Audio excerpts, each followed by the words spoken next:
Welcome to our channel.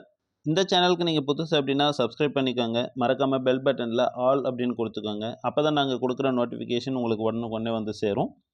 இன்றைக்கி மெட்ராஸ் ஹைகோர்ட்லேருந்து கொடுத்த notification தான் பார்க்க போகிறோம். ஸோ இதில் கன்சியூமர் டிஸ்பியூட் ரெட்ரஸல் கமிஷனுக்கு ஆள் இருக்க போகிறாங்க. அதாவது பிரசிடெண்ட் அண்ட் மெம்பர் போஸ்ட்டுக்கு கேட்டிருக்காங்க. ஸோ இதில் பிரசிடெண்ட் வந்து 6 வேக்கன்சி இருக்குது, மெம்பர்ஸ்க்கு வந்து 17 வேக்கன்சி இருக்குது. இதில் பிரசிடெண்ட்டுக்கு என்ன குவாலிஃபிகேஷன், ஏஜ் என்ன இருக்கணும், இந்த டீட்டெயில்ஸ் எல்லாம் இப்போ பார்க்கலாம். ஸோ ஏஜ் அப்படின்னு பார்த்தீங்கன்னா, a candidate must have attained the age of 35 years, 35 வயது பூர்த்தியாக இருக்கணும். Explanation: applicant should be not have been born on or after 2/7/1990. So 1990க்கு முன்னாடி, அதாவது 2/7/1990க்கு பின்னாடி வந்து பிறந்திருக்கக்கூடாது. 91 அது மாதிரி, அதுக்கு முன்னாடி 89 இந்த மாதிரி இதுக்கு முன்னாடியே வந்து பிறந்திருக்கணும். ஸோ மினிமம் எலிஜிபிலிட்டி அப்படின்னு பார்த்தீங்கன்னா, the candidate applying for the post notified above must necessarily know to read, write and speak Tamil. President கேட்டகரிக்கு என்ன பார்த்தீங்கன்னா, the candidates is or has been or is qualified to be a district judge. So member category la the candidate should possess a bachelor's degree from a recognized university. So ஏதாவது ஒரு degree படிச்சிருக்கணும். And is a person of ability, integrity and standing and having special knowledge and professional experience of not less than 10 years. 10 வருஷத்துக்கு குறையாமல் experience வந்து இருக்கணும். அதாவது particular ஃபீல்டில் என்னென்ன ஃபீல்டு அப்படின்னு பார்த்தீங்கன்னா, என்ன consumer affairs, law, public affairs, administration, economics, commerce, industry, finance, management, engineering, technology, public health or medicine. So இந்த மாதிரி ஏதாவது ஒரு ஃபீல்டில் 10 வருஷத்துக்கு குறையாமல் எக்ஸ்பீரியன்ஸ் இருக்கணும். ஸோ இதில் என்னென்ன ஃபீஸ் அப்படின்னு பார்த்தீங்கன்னா, அப்ளை பண்ணுறதுக்கு 2500 rupees வந்து பே பண்ணணும். இது வந்து 2 போஸ்ட்டுக்கும் சப்போஸ் அப்ளை பண்ணிங்க அப்படின்னா, ஒவ்வொரு போஸ்ட்டுக்கும் தனித்தனியாக வந்து பேமெண்ட் பண்ணணும். செலெக்ஷன் ப்ரொசீஜர் எப்படி இருக்கும் அப்படின்னு பார்த்தீங்கன்னா, காமன் என்ட்ரன்ஸ் எக்ஸாமினேஷன் நடக்கும். இது வந்து 100 மார்க் வைப்பாங்க.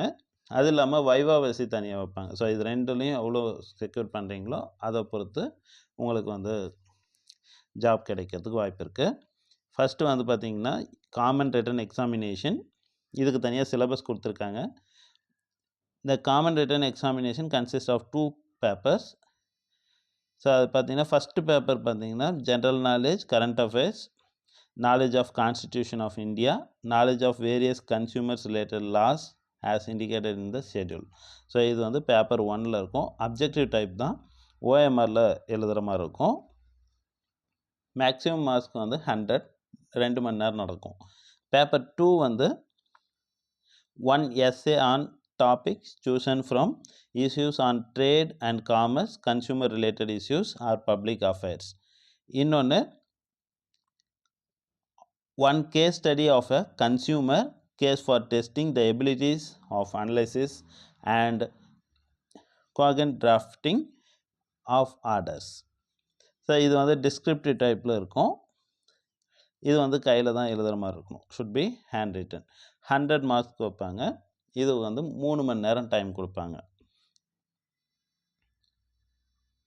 ஸோ இதுக்குரிய சிலபஸ் வந்து கொடுத்துருக்காங்க. ஸோ இது என்னென்ன அப்படின்னு பார்த்துக்கோங்க.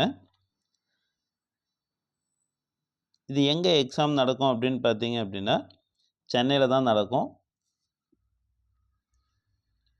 வைவாவசி வந்து பார்ட் பி, அதாவது வைவாவசியில் 50 மார்க் கேட்குறாங்க. ஸோ 1:3 ரேஷியோவில் வந்து உங்களை வைவாசி கூப்பிடுவாங்க. So preparation of selection list. இது எப்படி செலெக்ஷன் லிஸ்ட் வந்து ப்ரிப்பேர் பண்ணுவாங்க அப்படின்னா, final selection of candidates will be made on the basis of combined marks secured by the candidates in the common written examination and viva voce. So இது ரெண்டுலேயும் எவ்வளோ mark எடுக்கிறீங்களோ அதை பொறுத்து தான் உங்களுக்கு சீட் வேக்கண்ட் வந்து ஃபில் பண்ணுவாங்க. சர்டிஃபிகேட் ஆஃப் ஃபிசிக்கல் ஃபிட்னஸ் நம்ம வந்து சப்மிட் பண்ணுற மாதிரி இருக்கும். அப்புறம் declaration of financial and other interest.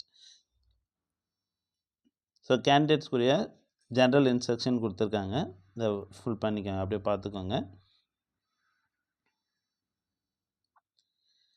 So the applications are liable to be summarily rejected without any intimation if found not conforming to the instructions given herein. So இதில் என்னென்ன கொடுத்துருக்காங்களோ அதெல்லாம் ஸ்ட்ரிக்டாக வந்து ஃபாலோ பண்ணி ப்ராப்பராக அப்ளை பண்ணுங்கள். Last date of submission of online application அப்படின்னு பார்த்தீங்கன்னா மார்ச் 3 வரைக்கும் டைம் இருக்குது. ஸோ அந்த ஃபீஸ் பே பண்ணுறதுக்கு உங்களுக்கு 5 வரைக்கும் டைம் கொடுத்துருக்காங்க, மார்ச் 5 வரைக்கும். ஸோ எல்லோரும் இதுக்கு எலிஜிபிளாக இருக்கிறவங்க எல்லோரும் அப்ளை பண்ணுங்கள். All the best. தேங்க்யூ.